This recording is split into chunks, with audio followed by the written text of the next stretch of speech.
All right. Hey, now it's the Rob from 1061 Kiss FM here with my tag team partner in podcasting. Please welcome the Ramblin' One, Mr.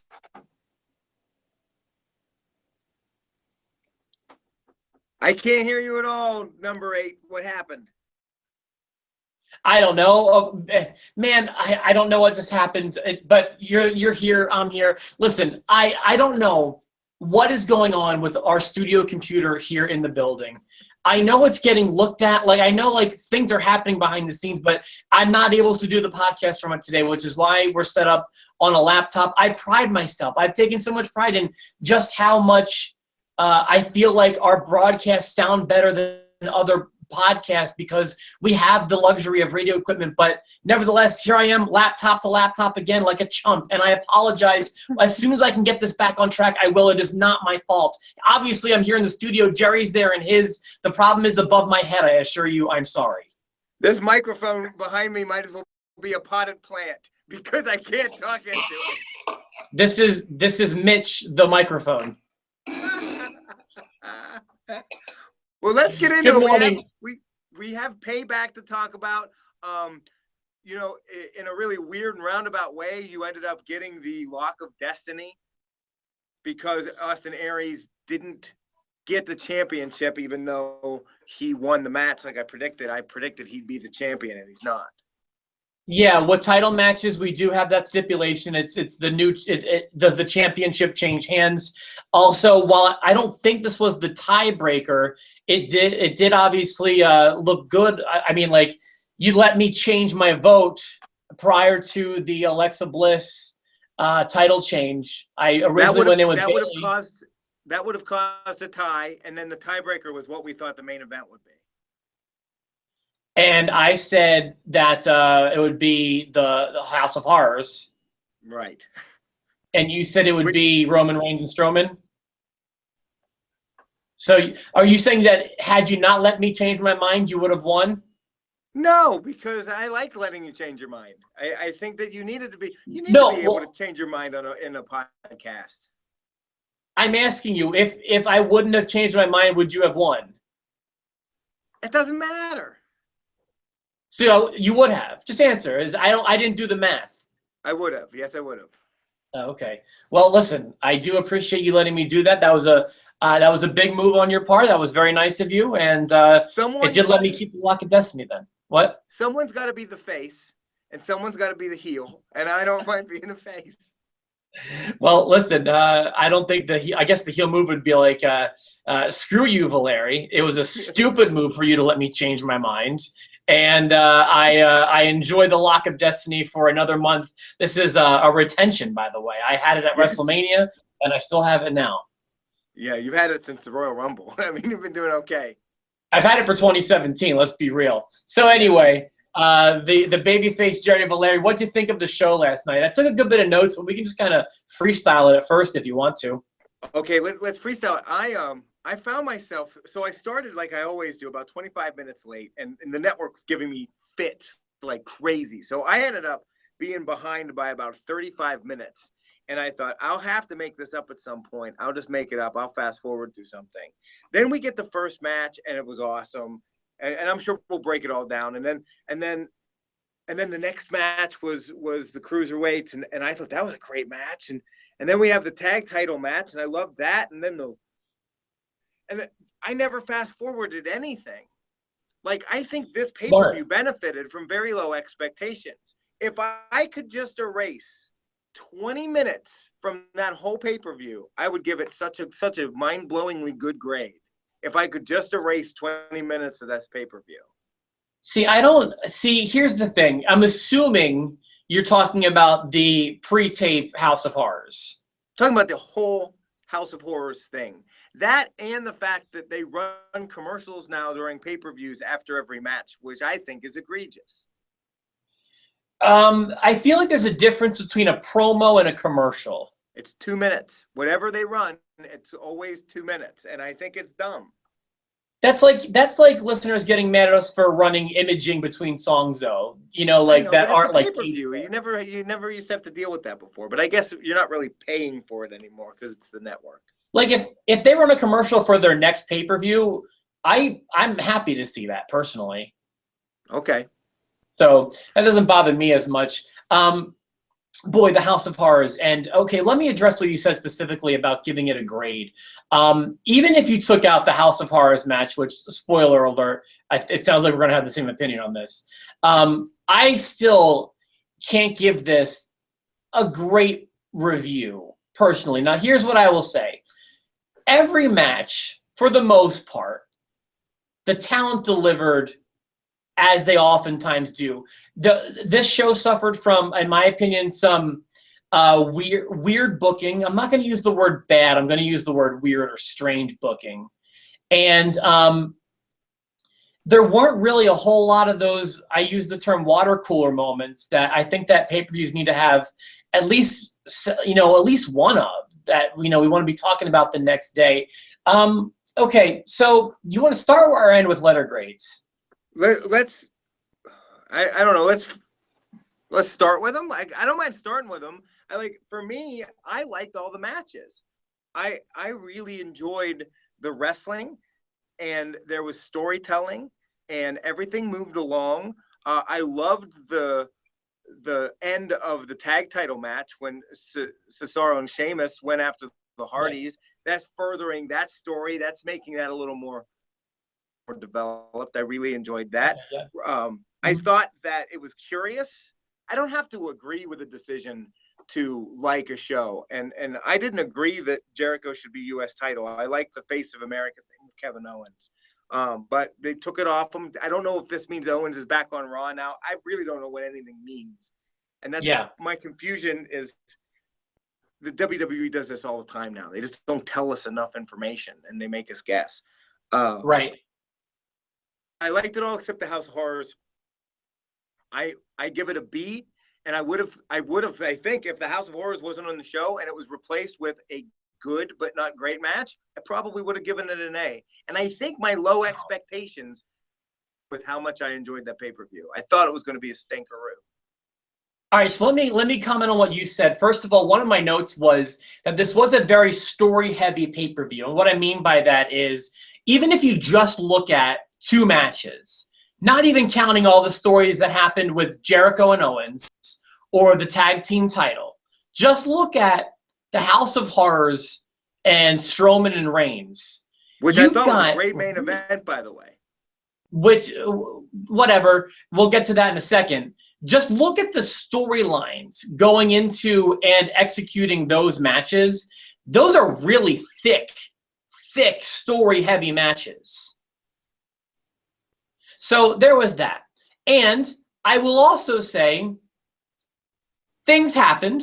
There wasn't those water cooler moments, but things happened. For example, Jericho won the United States Championship. Didn't expect that to happen. The big surprise, I feel like, came at the end of the night with Strowman beating Reigns. I don't think people saw that happening either. There was the House of Horror match with. I thought Reigns coughing up blood to end the pay-per-view was a nice touch. Yeah, so things happened. Although, like I said, it was strangely booked. All matches were good. There was some greatness on the show. Okay, maybe I'm talking myself up. I was coming in with a C. I can go to a C plus. Okay, I will say this. I thought I'd be interested to hear what your match of the night is. As a Neville, man, that was a really fun match to watch. I really enjoyed that a lot. And I hope they get more time the next time they have a pay-per-view. I thought if you take out House of Horrors, and I'm okay talking about that separately and just eliminating that from the pay-per-view in my mind, other than that, the worst match of the night was Seth Rollins and Samoa Joe. Absolutely. That's exactly what my note is. The worst, I would even say that was worse than the House of Horrors, because that match, I was dozing. I didn't care about that match. Maybe it was the placement. It's not the guys. And their match wasn't bad. And with the House of Horrors, it kind of reached that so bad it's good level. And what I mean by that is I'm not praising it at all, but it was a train wreck but I watched it. You know what I mean? Right. Like, I wanted to. It wasn't a House of Horrors. It was like a college apartment at Penn State that I've been drinking in, and they just kind of fought their way through it with they hung dolls up and stuff, and like I was okay with the hokiness of it, the arena, and I was like, oh, okay. They took this feud that they had going on for 5 months. They've been building it for 7 months, really. The Wyatt Orton arc has gone on for so long, and it ends. The whole story ends. Hall attacking Randy Orton with a belt that Jinder Mahal doesn't even own. Well, Stupid. You got to get him into his next feud. So we actually have differing opinions, because I thought the real slap in the face was the pre-tape stuff in the house. The stuff when they came back bothered me less. But you know me, so I like to take it from I always watch I'm of the mentality that we need to present this as legitimate. I know the world doesn't look at it as legitimate, and we know it's not real, but part of being professional wrestling is it needs to be presented in a real manner.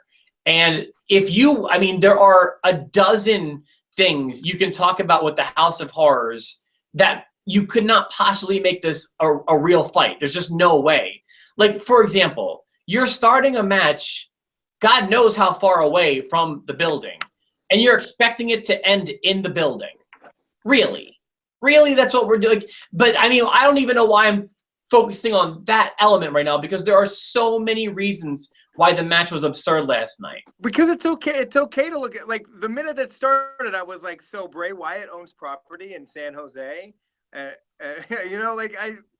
Yeah, exactly. And Randy Orton just takes a limo to it, and Bray can take the limo somewhere else. And how did Randy even get to there's so many questions that were just ridiculous. I don't know why. This really felt like, I know people are comparing it to the Final Deletion and things like that. This was White Castle of Horror, early 90s WCW level of ridiculous. So after we talked about it last week and all the comparisons we made to the Final Deletion, I decided to go back and watch the Final Deletion. I wanted to watch it all 20-some minutes of it, and I watched it. That's brave. And it great, but the wrestling portion of it was okay. There were some spots and things like that, and there was story. But here's the thing: comparing this to any of the Deletion stuff with Matt Hardy, is that what happened? You're good. Me? Keep going. Okay. I can't see you, but I can hear you. Son of a B. Anyways, you're good. They never take themselves super seriously, and they never try to be like a horror movie. And I feel like this was like WWE Productions putting on another Kane movie. It just didn't. It didn't work. It felt more like See No Evil than it did wrestling, and that was really frustrating. Let's talk about some of the other things from outside of that match, because we've spent a lot of time on the House of Horrors match, and I have more to say about it. But I do want to start. That's let me get cooler conversation today. That's the one everyone's talking about, because unfortunately they're talking about how bad it was. What were they expecting? The pay-per-view itself, I thought, was very good. All right, so let's talk about some of the other things. Did you watch any of the pre-show? I'm assuming you didn't. I didn't get an opportunity to, no. It's okay. I didn't really either. I tuned in about 15 minutes before the show started, right at the beginning of Miz TV, which is good because that's really all I wanted to see. The only real takeaway from Miz TV was it seems like Balor may be going into a feud with Miz here in a maybe even as soon as tonight, or maybe even technically started last night. But they were really, really, really getting over the words Balor Club. As in, like, I feel like that's finally going to become a real thing here soon, which is good. Good. I wonder who will be members of the club. Yeah, well, it's not going to be Miz. And Miz was kind of saying, right now the Balor Club kind of refers to Balor's fans, but I do think it's going to grow into actual stable of wrestlers. That was all I really took from the pre-show. I don't even know who won the Enzo and Cass match, to be honest with you. Enzo and Cass won. Okay, cool. So then we get started with what I feel was my favorite match of the night, probably. I was at first a little upset that it got the show started because I do care about this feud. But I loved Jericho and Owens. First of all, this was definitely better than the WrestleMania match, which left a little bit to be desired, in my opinion. The match had a great amount and the right amount of intensity. Like everything felt believable to me, which, as I mentioned earlier in the House of Horrors review, I like believable, and that was good to me. I thought that pop-up Hurricane Rana was ambitious in theory, but they made it work. I like the one-finger save on the rope break from Kevin Owens, although I'm afraid that's going to become overused here. I don't want it every match, but I do like it sparingly. Are you there with me? Yeah, I'm listening to you. I Okay. like the one finger part, and I love how they injured his hand, and it played at the end where he couldn't get to the ropes because his hand. I mean, I love when that's ring psychology. Those dudes are pros. That was storytelling, in my opinion. You know, planting a seed in the beginning of the match for it to blossom at the end. Absolutely, it was great. And not only that, it's like, it didn't need to be a bloodbath or a weapons fest to tell a story. That's the kind of wrestling I like. Believable, stiff, no one gets hurt, just real storytelling in the ways of wrestling. I loved it. I was so happy with it. Also, I thought that the light up scarf was a nice touch. Yeah, I loved it. But what happens now? So Jericho goes to SmackDown with the belt, but what does Owens do? You know, I believe on an earlier episode of SmackDown, they said that Owens would be going back to Raw. I might be wrong about that. However, I think that they want us to. What's that? I hope you're wrong about that. Like, he was just building steam with AJ Styles. I thought that was going to be a great. Yeah, well, I'm predicting he's going to stay on SmackDown. Okay. I also feel like when the dust settles from this match, I feel like WWE was punking us, and I'll explain why. I feel like the internet community and the fans in general were just like we were on our prediction show. We didn't even spend moments talking about it because we knew Owens was going to retain. I feel like they may have just done this to poke us, and that Owens will get it back sometime really quickly. Because he's got that whole new entrance, the Face of America gimmick, and the new shirt, and it doesn't make any sense if he's not the U.S. title. Like, maybe there'll be a rematch on Raw tonight or something. I don't see them switching brands. Even Jericho going to SmackDown, I don't think I believe. And I don't believe that Jericho's going to have a title run. I just don't. So we'll see what happens about that.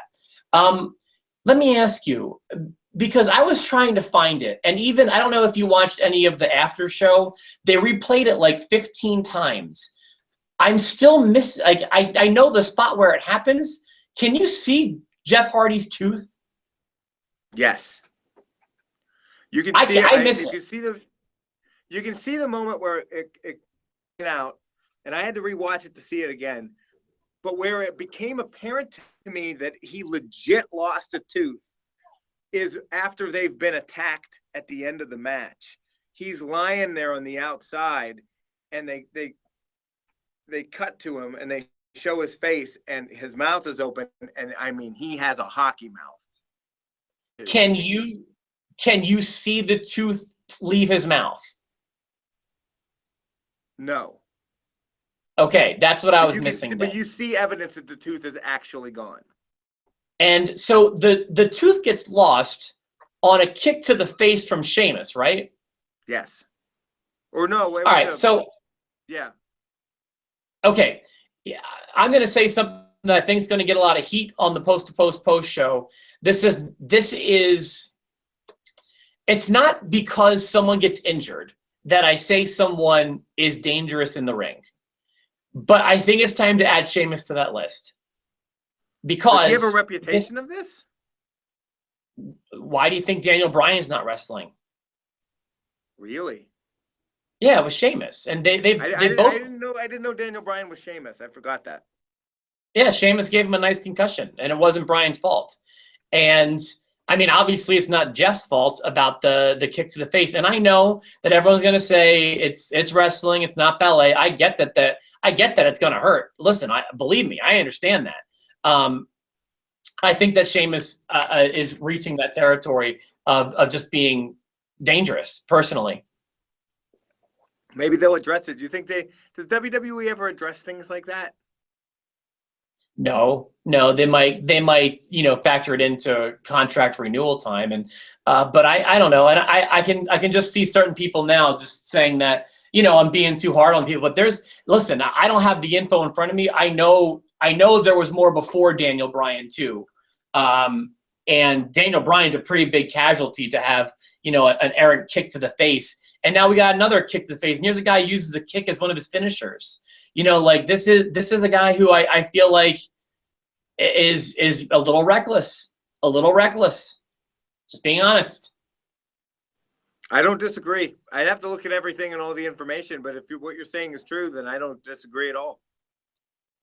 The women's title match I thought was really good. I love the finish. I thought that the kick to the turnbuckle post looked good and was a good idea. Like I can't recall a finish like that ever in wrestling. So not saying it's never happened, but you get a stamp of approval from me. They had a really good match, and I love the outcome. Not only because I healed my way into a being right on the prediction show, but mostly because I think Alexa is going to be a really good champion. I don't know where this is coming from, but I think she's fantastic. I think she's awesome. I think she's the best they have on either show. I really feel that way. I still think Charlotte, if I had to draft someone, I would draft a few people before her, like Charlotte and Becky, maybe Bayley and Becky. But after that, I guess where my surprise is like, so Becky looks like a 2006 diva when all they were interested in was the way somebody looks. But she's good. And the women from that era, handful of exceptions. Beth Phoenix was good. But she looks awesome and has a lot of talent. I don't think it's Charlotte level talent or Sasha level talent, but she's doing really well. What's holding Becky back? Is it the fact that she sucks on the mic? Nothing's holding her back. Or do you mean me personally? I just mean, yeah. I mean for you. Her matches aren't Charlotte level or Sasha level yet. But they're so much better than someone who looks that part is used to giving us, in my opinion. Did you stay with the pay-per-view after it went off the air and went into Raw Talk and saw more of the Braun Strowman, Roman Reigns, the ambulance door? Did you see that? I did. Yeah, me too. I liked it. I really enjoyed it. Okay, so then we talked about the House of Horrors. I said all I have to say about that. I thought that Joe and Rollins did a fine job, although just with this placement on the card, that's where I fall asleep. Maybe I'm used to seeing – that's where they used to put the women's matches in that blow-off spot. I don't know what should have gone there, but Joe and Rollins, they put me to sleep there. I hate to say it, but I don't think it's their fault. I think they had a very hard time with the crowd because the crowd was out of it. The crowd had just watched a 15-minute horror movie, and then you get a match. Maybe that's what it was. I think that the crowd they really deflated the crowd with the House of Horrors. I'm over this Randy Orton title reign. I'm over it. Maybe they should have put the women. Who goes into a haunted house without a shirt on? Like that's my. I know everything about it bothered me. Everything, and like the camera angles on this thing, like I couldn't believe what they were trying to sell us last night. It drove me crazy. And maybe people will disagree with us. I know there's different expectations. Wrestling's a soap opera. I get all that. Believe me, it just didn't work for us last night. I don't mind that kind of stuff, and I want to say that when the Wyatts fought New Day at the compound, and it was a very final deletion feel to it, or the boiler room brawls, or the what? The boiler room brawls from like the late '90s with Undertaker and Mankind, like those were fine. Those are it's pretty much the same thing, but in a boiler room. Yeah, I like those. I just didn't like this. It wasn't a haunted house. It was just a creepy old rundown college apartment that they gutted and they hung a bunch of dolls up. I just didn't dig it.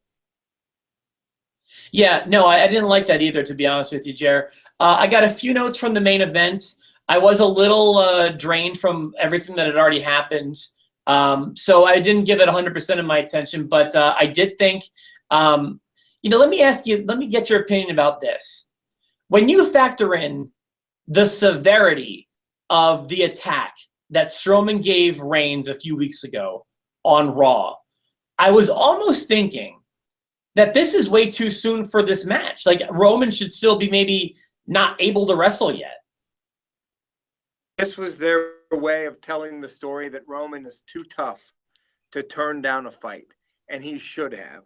And I wish I'd thought of that when I picked him to win, because he was never going to win this. To build-in excuse. He still looks like a dominant force. He gave Braun Strowman a run for his money, super injured. And I'm sure this is all coming to a head where Reigns will get over. But they're finally making Braun Strowman the just uncontrollable monster they need to make him, not the guy that runs away from the Undertaker.